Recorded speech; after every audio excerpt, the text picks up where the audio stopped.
هاد الولد كان محظوظ بشكل ما كيتصورش. جا غير المخزن مهجور باش ياكل الغدا، ولكن فاش دخل شاف بنت زوينه بزاف. ملي قرب منها مزيان تصدم، حيت لقاها ماشي اي بنت، هادي راه ليزا، اشهر مغنيه بوب في العالم كامل. الغريب في الامر هو انه ما كيعرفهاش وحتى هي ما كتعرفوش، ومع ذلك طلبت منه خدمه غريبه، يصيفط لها روبوت صغير لواحد البلاصه محدده. وقبل ما يجاوبها دخلت فرقه ديال العسكر مدججين بالسلاح. ليزا كانت مجروحه وشدوها بسرعه. فاش حاول جون يوقفهم ويقول لهم راه كيديروا بزاف ديال الاغلاط، قالوا لي بلي ليزا مجرمه مطلوبه واي واحد يعاونها غادي يتحاسب بحالها. جون تخوف وسكت، ولكن من بعد ما مشاو حس بالندم حيت ما دار والو. ومن بعد قرر ياخذوا الروبوت ويوصلوه حتى للمنطقه الملوثه.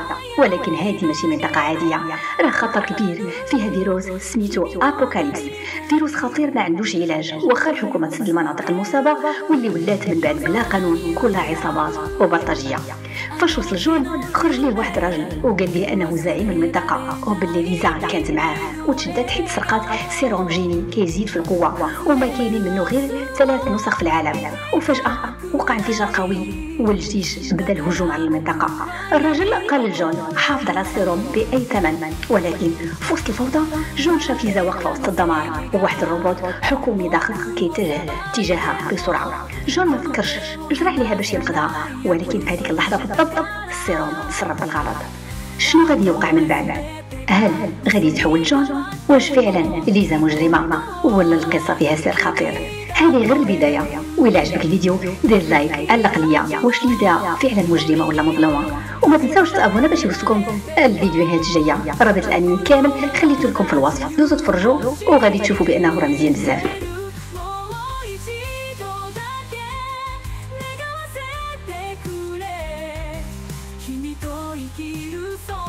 日まで